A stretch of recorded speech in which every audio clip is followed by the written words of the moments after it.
Now, let's talk about the pharma sector. That's in focus, that has been in focus, in the last couple of quarters as well, considering, the kind of US FDA observations that were coming for many companies, for the many Indian pharma companies. Now, CRISIL has cautioned against the export growth for the pharma sector. They've come out with a report saying that pharma sector is headed for some sort of a tough time as far as their exports are concerned. To discuss that with us, we have right now Mr. Ajay Srinivasan, Director, CRISIL Research.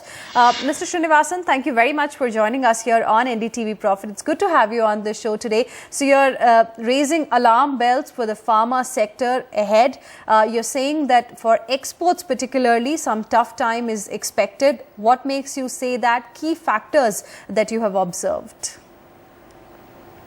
I think the report by no means sounds alarmist. I think we are still going to see very healthy export growth of about 10 to 12%.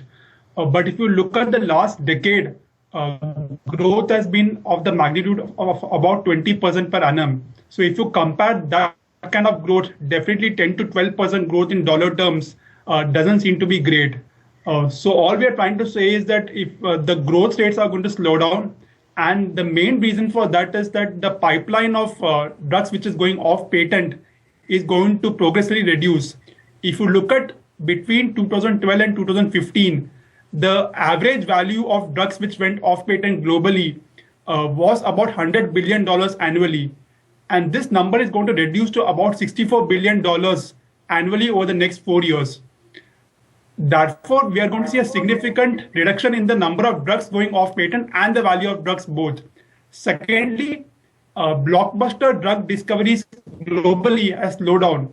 Therefore, in the future as well, the opportunity purely for generic exports will keep progressively going lower.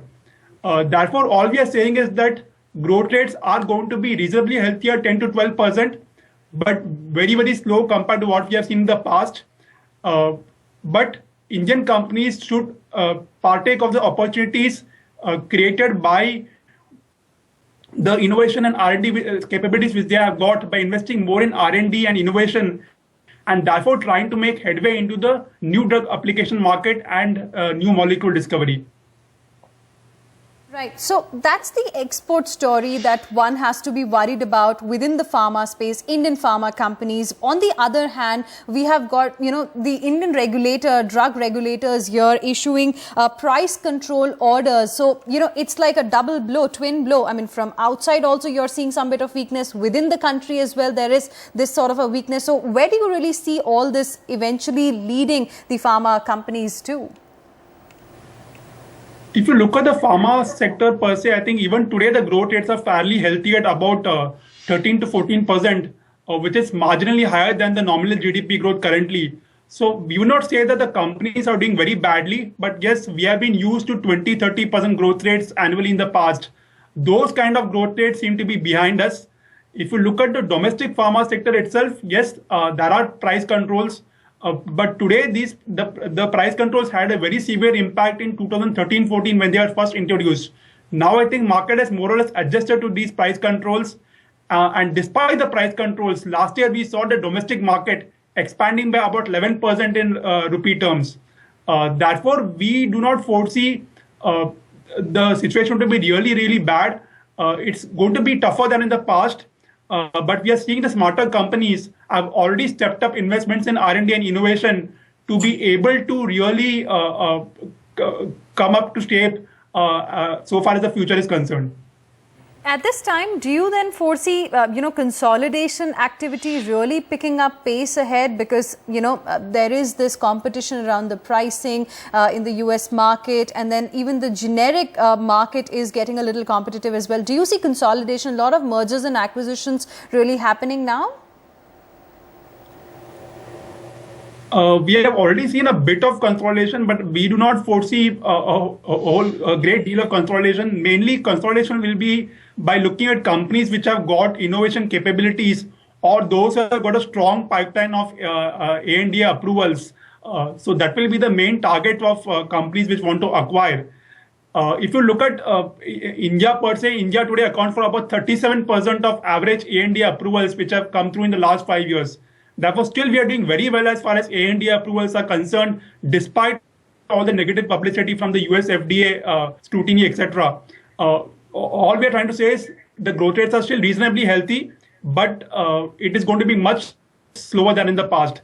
Therefore, companies need to make use of the cash pile they have got, make use of the innovative capabilities they have got to be able to really step up the game as far as R&D is concerned, so that they are able to really come up to speed after 2020 when the growth rates in the generic market will really slow down dramatically.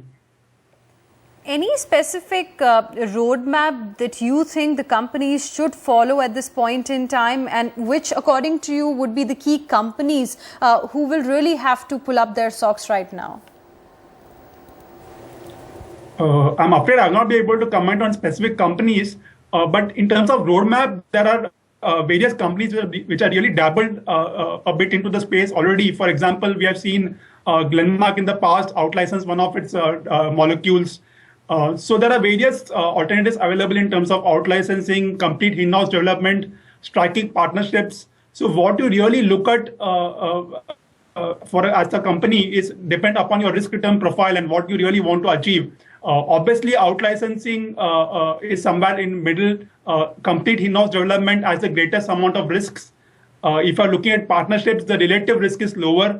But obviously, the investments which one has to make in terms of in-house development is very, very high. But Indian pharma companies are in a fairly healthy position. If you look at return ratios, if you look at cash flow position, we really feel that they should be investing for the future so that they don't really lag behind in the future. Your report also mentions that, your analysis reveals that Indian companies have got approvals for just 26 products between January 2006 and June 2015. Is that because of higher, scrutiny or stringent norms of US FDA, which we have seen emerging in the last 1 year as well? And how soon do you see some bit of an improvement coming in for these pharma companies in India when things start looking better as far as the scrutiny from US FDA is concerned?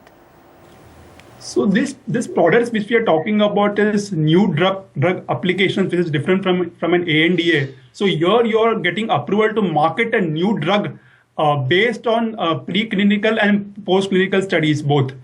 So this is very different from an ANDA.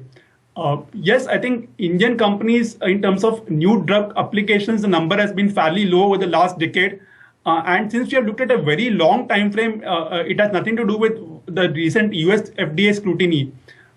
These numbers should progressively improve, but focus historically has been more on the generic opportunity. Now focus has to change towards biosimilars, new drug discovery, new molecules, new drug applications, so that companies are able to really come up to speed in the future. And what's your analysis in terms of the pipeline that these companies are working around with? Are they gearing up, with the requirement that is there, that's going to be there?